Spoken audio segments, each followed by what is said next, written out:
મિત્રો સ્વાગત છે અમારી ન્યૂઝ ચેનલ સંધિ જાગૃતિમાં। હું છું જાહિદ સંધિ અને હાજર છીએ એક નવી જ લેજન્ડ સ્ટોરીની સાથે। જેવી રીતે આપણે અગાઉ પણ ઘણા વલીઓની તમને સફર કરાવી, ઘણી જૂના જેને કહેવાય કે હજારો વર્ષ જૂની દરગાહો જે આવેલી છે આ સૌરાષ્ટ્ર અને કાઠિયાવાડમાં, એમાંથી એક ગામ છે ભાવનગરથી 10 કિલોમીટર દૂર આવેલું જેને બુધેલ કહેવામાં આવે છે। અને એ ગામ પણ ખૂબ જ જૂનું છે અને અહીંથી ઘોઘા પણ ઘણું નજીક થાય છે। અને ઘોઘાની જ્યારે વાત કરવામાં આવે ત્યારે ઘોઘા છે એ ખૂબ જ પુરાતત્વ અને ખૂબ જ જૂનું છે। એક સમયની અંદર કહેવાય છે કે એક મોટું બંદર હતું અને 52 દેશના જેને કહેવાય કે વાવટા ફરકતા હતા અને મોટું જેને કહેવાય કે બિઝનેસનું એક હબ હતું। ત્યારે આજે તમે મારી પાછળનો નજારો જોઈ રહ્યા છો, આ કમ્પાઉન્ડ જોઈ રહ્યા છો, અહીંયા એક ખૂબ જ બુઝુર્ગ વલીની એક દરગાહ અને મજાર આવેલી છે અને કહેવાય છે ગંજ શહીદ પીર। અને કહેવાય છે કે હજારો વર્ષો વીતી ગયા છે પણ આજે પણ તમે આ દરગાહની અંદર આવો છો તો એ વલીની મોજૂદગી તમને મળે છે, એક શાંતિ મળે છે, એક સુકૂન મળે છે, એક તમારા જીવનની અંદર અહીંયા આવો તો એક નવી એક ઉર્જાનું સંચાલન થાય છે। તો થોડી ઘણી જે એની માહિતી છે, જેને કહેવાય છે ને કે વલીના આસ્થાના ઉપર કોઈ પણ આવી જાય છે તો એનો જેને કહેવાય કે કિસ્મતનો સિતારો છે એ બુલંદ થઈ જાય છે। તો એવા જ એક ખૂબ જ બુઝુર્ગ વલી છે। હું તમને શિલાલેખ પણ કેપ્શનની અંદર હલાવીશ, એમાંય પણ હિજરી લખેલી આવે છે, ખૂબ જ જૂની છે। પણ અહીંના જે જૂના જે ખાદિમ છે, જે વર્ષોથી અહીંયા રહેતા આવ્યા છે, એમની ખિદમત કરતા આવ્યા છે, એમની પાસેથી આપણે થોડી માહિતી લેશું કે વલીની થોડી ઘણી હિસ્ટ્રી, એમના જે બુઝુર્ગો છે, જેમના પરંપરાગત એની પેઢીમાંથી જે ગુજરેલા છે એની પાસેથી એમને શું સાંભળેલું છે, કઈ રીતનું છે, ક્યારે એમનો ઉરસ આવે છે, શું હકીકત છે, એ તમામ પ્રકારનું વસ્તુ છે એ આપણે જાણીશું। જાહિદભાઈ, આપનું સ્વાગત છે અમારી ચેનલમાં। અસ્સલામ વાલેકુમ। હવે આપણે ગંજ શહીદ પીરની વાત કરીએ તો કેટલા વર્ષો વીતી ગયા છે? આમ વર્ષો તો આમ આપણે એનો શિલાલેખ છે કે નહીં જાહિદભાઈ, તો એમાં હિજરી 113 હા હિજરી 113 અત્યારે અંદાજિત હિજરી આપણે 1400 ને કેટલી ચાલે છે 1447 હિજરી 113 1300 વર્ષ જેવું હા અંદાજિત એટલું ખરું। અને એની શહાદતની તારીખ 20 મોહરમ છે બાપુની, ગંજ શહીદ બાપુના 20 ગંજ શહીદ એટલે શહીદોનો સમૂહ। ઘણી તુરબત છે, અલી ઉમર શાહબુદ્દીન છે તુરબત। અને આપણે જે તુરબતમાં જાહિદભાઈ જોઈએ તો 3 તુરબત ત્યાં આગળ જે હોય છે, અત્યારે કેપ્શનમાં વિડીયો પણ ચાલે છે, તો ઈ કઈ રીતનું છે? તમે કીધું 3 જે ઈ શહીદોનો સમૂહ, ગંજ એટલે સમૂહ અરબી શબ્દ છે બરોબર, એટલે શહીદોનો સમૂહ। જે તે સમયે અમારા વડવાઓ કીધું કે 3 તુરબત છે, અલી ઉમર શાહબુદ્દીન રદિયલ્લાહુ તાલા અન્હુ, એટલે એ રીતનું 3 મજારો છે એમ અલી ઉમર શાહબુદ્દીનનો 3 તુરબત છે, એ રીતનું બતાવેલું છે। અને હવે જયારે આપણે વાત કરીએ કે તમારા બાપ દાદાઓ છે, તમારા બુઝુર્ગો છે, એનીથી શું તમે સાંભળતા આવ્યા છો બાપુનું? બાપુની તો આ લોકવાયકા છે કે બાલમશાહ પીર જે આપણે છે ને ખરકડી, એ બાપુ આ બાપુની હાજરીમાં અહીંયા સેવા કરીને બાપુની ગયા છે, એવી લોકવાયકા છે, અમારા બધા વડવાઓ કહેતા એમ। બાકી તો અલ્લાહ તાલાને બહેતર ખબર બરોબર, પણ એ રીતની લોકવાયકા છે। અને હિજરી 113 માં આજુબાજુ બાપુની શહાદત છે મોહરમના 20 સાંજે।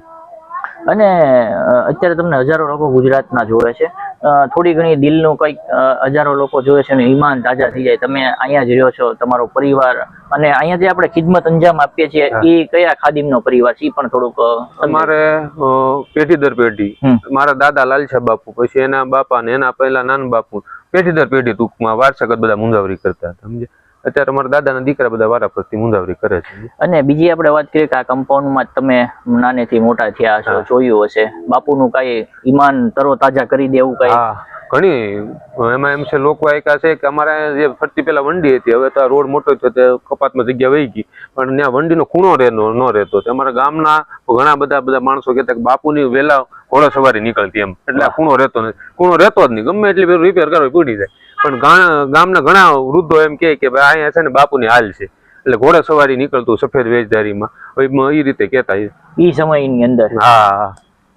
અને જે આ શિલાલેખ મારેલી છે અત્યારે કેપ્શનમાં ચાલે છે, લોકો જોવે છે, જે ફારસી કે અરબી ભાષામાં છે, એ શિલાલેખમાં એકચ્યુઅલી લખેલું શું છે? એ ફારસી ભાષા છે। અમે એક સૈયદ બાપુ હતા, ઘણા વર્ષો પહેલા આવ્યા હતા, એને વાંચ્યું હતું કે આ નાદે અલી છે બેટા લખેલું છે, ને બાકી બાપુની શહાદતની તારીખ લખેલી ફારસી ભાષામાં છે, અને હિજરી 113 અને 20 શાદ મોહરમના શહાદતની તારીખ લખેલી છે। એટલે મોહરમની તારીખ હા લખેલી છે. પણ આપણે અત્યારે ઉરસ હાલમાં એક રજબે વર્ષોથી હાલ્યું આવે છે, જે પરંપરાગત રીતે પણ દર રજબના પહેલા સાંજે આપણે ઉરસ કરીએ છીએ. અને બીજી જયારે વાત કરવામાં આવે, તમે આગળની એક તકતી જોઈ કે સ્ટેટની હારે પણ આ જે દરગાહની હકીકત છે એ પણ થોડી ઘણી જોડાયેલી છે, એના વિશે શું કહેશો તમે? જાહિદભાઈ સંવંત 1947 ભાવનગર દરબારે આ જે તકતીની તમે વાત કરીને એ ફરતા વંડાવ અને આ દરગાહનું બાંધકામ, પૌરાણિક જગ્યાનું બાંધકામ એ સંવંત 1947 અત્યારે સંવંત 2082 હાલે, એટલે અંદાજિત 135 વર્ષ થયા છે. બાંધકામ ભાવનગર દરબારે કરેલું છે. એને જયારે ઈ જે તે સમયે બાંધકામ કરાયું, ઈ પહેલાથી દરગાહ તો મોજૂદ જ હતી. અંદાજિત માનો ને હિજરી 1400 ઉપર હાલે છે, એટલે 1300 વર્ષ ઉપર તો ખરા જ છે. 1300 વર્ષ ઉપર ખરા. અને હાલમાં અત્યારે ઉરસ ક્યારે તમે મનાવો છો? કઈ કઈ રીતનું હિન્દુ મુસ્લિમ એકતાનું પ્રતીક છે? લોકો ક્યાં ક્યાંથી અહીંયા આવે છે? કઈ રીતનું છે? બુધેલ માંથી, આજુબાજુના ગામમાંથી દરેક હિન્દુ મુસ્લિમ ભાઈઓ દરેક આવે છે. રજબ મહિનાના પહેલા સાંજે દર વર્ષે હોય છે. અને હાલ આપણે અત્યારે વિડીયો અને તમારા ન્યૂઝ ચેનલમાં માહિતી આપીએ છીએ, તો હમણાં ક્યારે ઉરસ છે જે આવનાર? કેમ કે બધું સોમવારે છે. સોમવારે આપણે 22/12/2025 ના રોજ 22/12/2025 અસર બાદ સંદલ શરીફ છે, મગરીબ બાદ ન્યાઝ. અને બીજું કે મુસ્લિમ ધર્મ મુતાબિક જેને આપણે વાત કરીએ કે વલીઓની એક અલગ જ કેટેગરી છે, તો એના વિશે શું કહેવા માંગશો તમે? હવે એવું છે, ગામમાંથી બધા માને છે, હિન્દુ મુસ્લિમ દરેક લોકો માને છે. અને બાપુને જો ગામમાં કોઈને બાળકને કે કોઈને કઈ ગુમડું થયું હોય તો ગામમાં ગોળ માને છે, અને ગોળ માને તે બાપુને શ્રદ્ધાથી મટી જાય છે દરેકને. એટલે ગામમાં જેને મટી જાય ને એ બાપુને માનતા પૂરી કરવા ગોળ દરગાહ ધરીને ઉયા જાય છે. એટલે એટલી શ્રદ્ધા છે ગામમાં દરેકમાં, હિન્દુ મુસ્લિમ દરેક સમાજના લોકો બધા આવે છે. આપ જે કહી રહ્યા હતા કે આપના જે વડીલો છે, બુઝુર્ગો છે, આપણી પહેલા જે તમારા બાપ દાદા આવેલા છે, એ લોકો કઈ રીતે ગામમાં, ને તમે કહેતા હતા કઈ રીતનું મડીદાનું ને એ હતું? શું છે, જયારે આ બધું બાંધકામ કેસરબાઈએ કરી દીધું ને પછી અમારા નાના બાપુ અહીંયા એ વખતે હતા, મારા બાપુ નાના બાપુ, તો દર વર્ષે ત્યાં આપણે કોઠારમાં પૈસા લેવા, મલિંદાના 5 રૂપિયા દિવાલના દર વર્ષે અમારે ત્યાં લેવા જવા પડે. ત્યાંથી સ્ટેટ ચૂકવતું? સ્ટેટ આપતા ત્યાંથી, સમજ્યા? એ બધું પછી હમણાં જે કાંઈ હોય બધા લોકો એનું લખાણ કરી લે. મારા બાપુ સુધી એમનો ચીલચીલો સારું રહ્યો. પછી આપણી સરકાર આવી ગઈ, પછી તો બધું પંચાયત ને આન તેન આવ્યું. જ્યારે તો એ રાજાશાહી હતું ત્યારે તો એ સરકાર એમનું રાજા એ બધું મજારનું મલિંદાનું આ તે બધું કારોબાર જ કરતા. એટલે દર વર્ષમાં કે દર મહિનાની વાત કરો? નહીં, વર્ષે. દર વર્ષે રજવાડા તરફથી આ વસ્તુ ખાદીમોને જે પ્રોવાઈડ કરવામાં આવતી હતી. 5 રૂપિયા લોબાન બત્તીના અને 5 રૂપિયા દિવેલના, એ રીતે એ લોકો આપતા.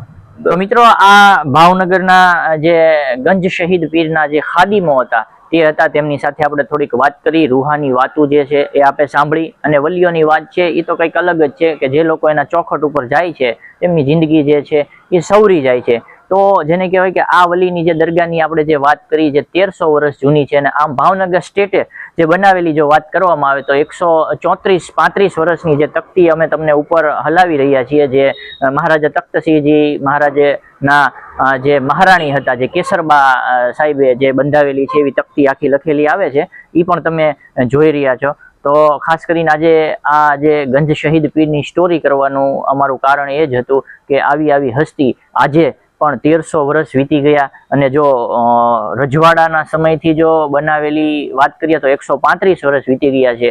તો આજે પણ ત્યાં આગળ તમને એવી ખુશ્બુ મહેકે છે કે તમે આવો તો તમારું દિલ તરોતાજા થઈ જાય. તો ખાસ કરીને જો તમે અમારી ચેનલમાં નવા હોય અને આવી જ અલગ અલગ પ્રકારની સ્ટોરી જોવા માંગતા હોય તો અમારી ચેનલને સબસ્ક્રાઇબ કરી દેજો. વિડીયોમાં સ્ટોરીમાં મજા આવી હોય તો લાઈક, શેર અને સબસ્ક્રાઇબ કરવાનું ન ભૂલતા. ઓકે.